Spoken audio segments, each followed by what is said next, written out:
said I was going to post every 2 weeks, and I'm working on my faithfulness. So I'm back. This is Deanna Dyer coming to talk to you a little bit about the process that I'm walking through to put music to an original song, and also kind of like the testimony behind the song. So I'm really excited. So I have on my bling today because I met with someone that I actually ministered with at a previous church. I call him Minister Kempton. I'm not really sure how that title is derived, but he's old enough to be my dad. In fact, he's 2 years older than my dad. And so I don't really feel comfortable just calling him Kempton, and Mr. seems too formal. So anyway, I call him Minister Kempton. And I used to lead worship with him at a church called the Light Christian Church in Sacramento. And I was there for about 6, almost 7 years. And so we developed quite a rapport in all the years that we led together. And so, as you know, I have done a lot of videos a cappella. And it's okay. I don't really like it a whole lot. And I was kind of going back to what I talked about a little bit in the last video, like realizing that I kind of started like isolating myself from people. I had nothing, there was no issues between me and Minister Kempton. I just had moved on to a different ministry and then kind of lost touch with him along the way. But I kind of felt like I was in this space where I was trying to figure everything out on my own, and God's really been highlighting community to me. And even though it's still a goal of mine to learn how to play the piano or the guitar, I feel like God was telling me, look, you need to reach out to people that you know that play and help you walk through this process, because it requires me to be in fellowship with people, and I really need to be held accountable in that area because I am an introvert naturally. It doesn't mean that I can't hang with the best of them, but I am not rejuvenated in public spaces. I really have to recharge in private and quiet, which is kind of a tricky thing when you have 3 kids. So I get up very early in the morning to make sure that I get that quiet time every morning, because it helps me be the best version of myself. So I make that always a priority every morning, to get up early and spend time with the Lord, spend time in quiet, spend time in the Word, spend time in my gratitude journal, spend time writing in my prayer journal. It's really important that I do that. So rejuvenating in private, but I need to be with other people, because I was reminded in Ephesians, I believe it's chapter 1 or 2, recently, that there is an inheritance that God has placed in the saints, his holy people. And when we isolate ourselves from other people, we're not actually partakers of that part of the inheritance that God has put in other people that we're supposed to glean from. And that was really impactful to me. I've read Ephesians probably 1,000,000 times. It's one of my favorite books of the Bible, but I had never seen that really the way that I saw it a few months ago.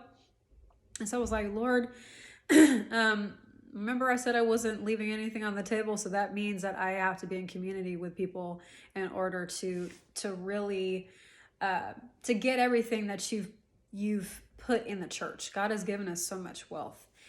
And so I think the tricky part is that people, we're all imperfect, and so we run up into each other's imperfections, and so that sometimes makes us want to run and hide. And that's kind of where I was, but God's bringing me out. So that kind of leads me back into sort of like the message of the song. But before I get there, looping back around to Minister Kempton. So in December, I think it was, the Lord just put him on my heart, because I remember like in my 20s, I had written some songs that I worked with him on to put the music to. And I was recalling like, wow, that was a really life-giving experience, because I've worked with some other people on songs, and it's like,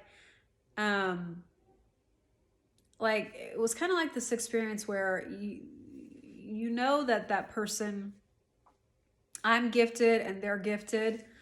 But I kind of felt like the way that God put the song in me was not being honored. And I don't mean that if when you work collaboratively with someone that it's always going to sound the same way as it came to you. It may be better if that's kind of what you arrive at. But I think overall, like the way that God puts songs in that person needs to be honored. Like the origin of that song, the way that they heard it needs to be honored. And so I wasn't really feeling that way with some other situations that I've encountered. And so I was just reflecting on that. And so I said, I had done a worship night with some girlfriends recently. I think it was in December too.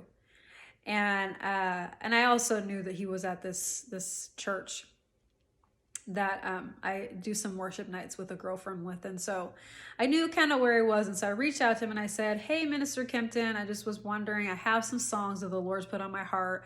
God's been really dealing with me about stewarding my gift well and going back and finishing these songs and putting music to these songs. And I was wondering if you could help me with that.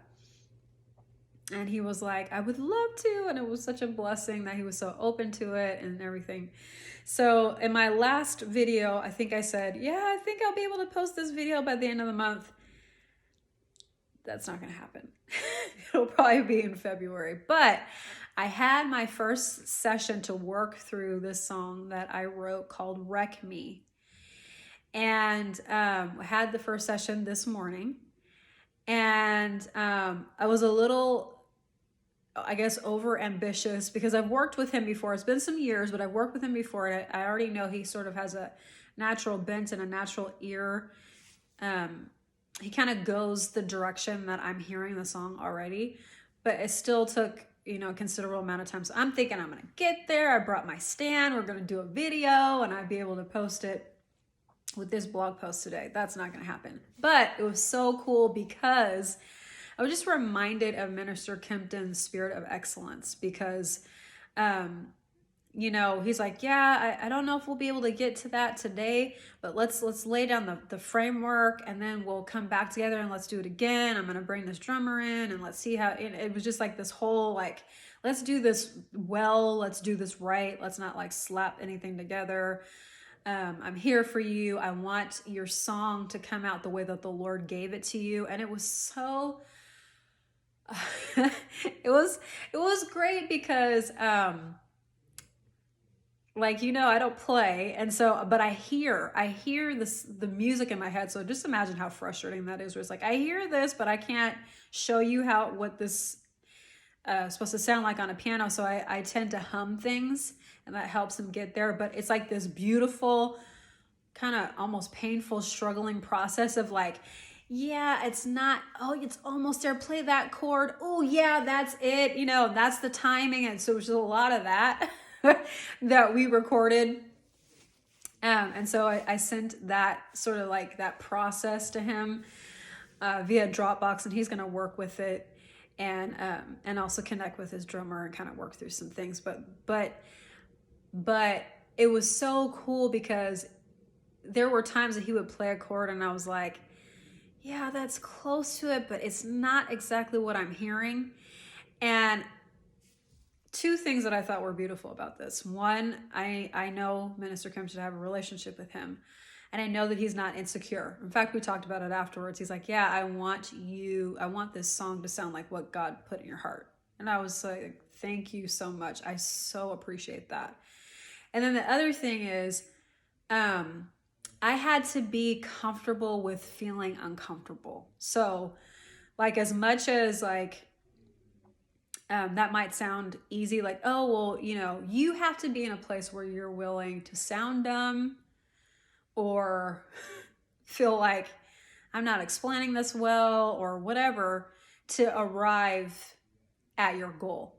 And then when we got to like, so the bridge, there was a certain way that I was hearing the melody. And I was like, no, I'm hearing this minor chord like after I sing this word.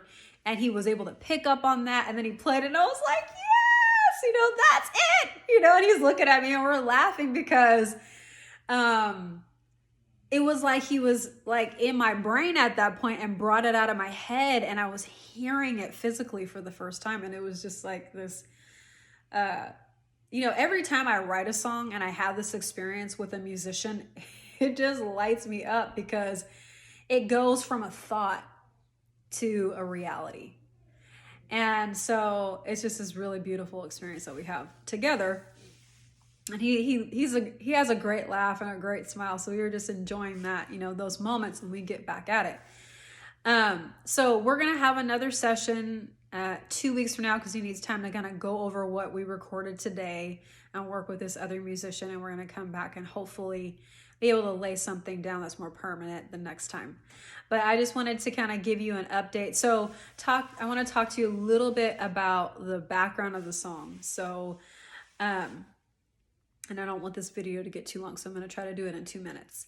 I said the title already. It's called Wreck Me. And I actually got the first, probably like the chorus in 2018.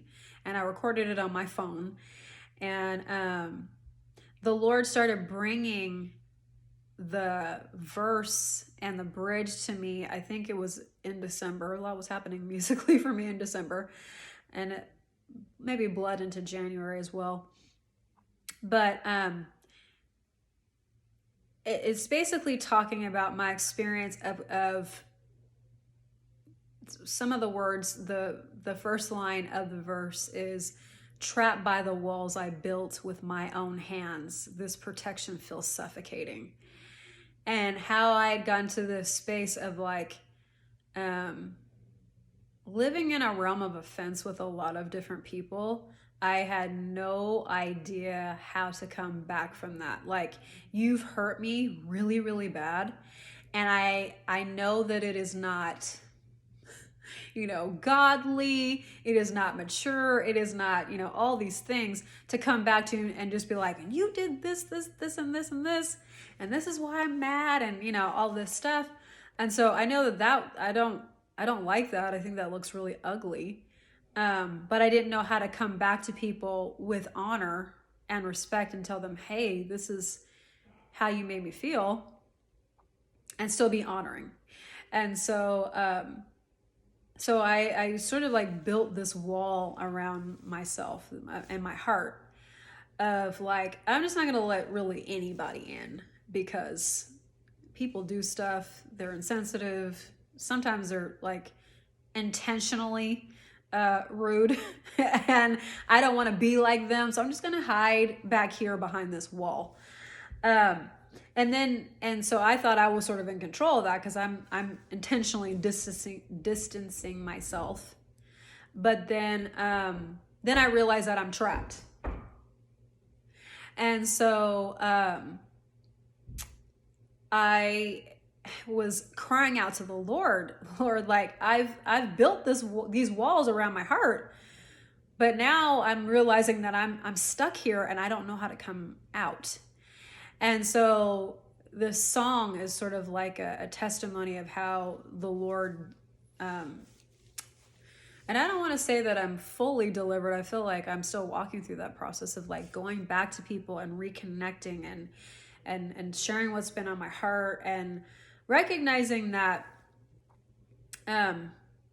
going back to what I was saying in Ephesians, there's an inheritance in the saints that I'm missing out on when I intentionally completely isolate myself from everyone.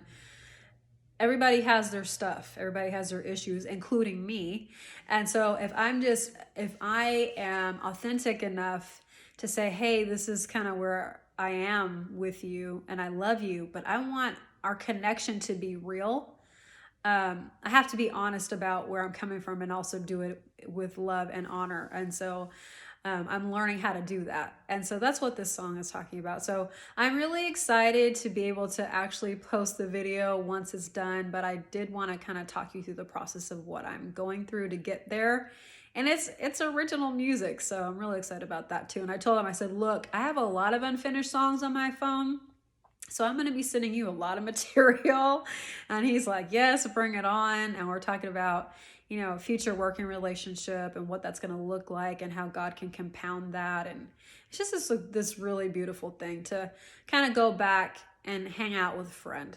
A friend who's old enough to be my dad, but still a friend. Like, he's a really good friend, and he's a really excellent musician, and he loves to do things excellently, and he has a heart for the Lord. So thank you guys for listening. You can read my blog to kind of see everything else that I'm talking about, but I just want to connect again via video, and I hope you guys have a great Saturday. Okay, bye.